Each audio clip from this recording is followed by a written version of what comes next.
In this video, I'm going to show you how to turn off restricted mode on your TikTok account. So first go to your TikTok app and then go to your profile, the lower right.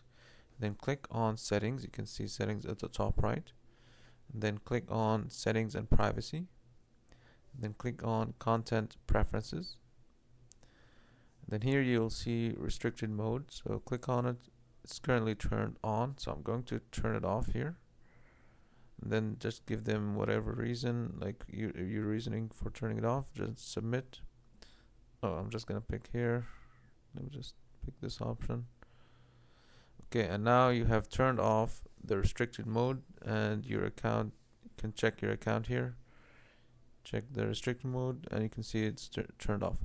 That's pretty much it for the video. If you found it helpful, please don't forget to leave a like and subscribe. Thanks for watching.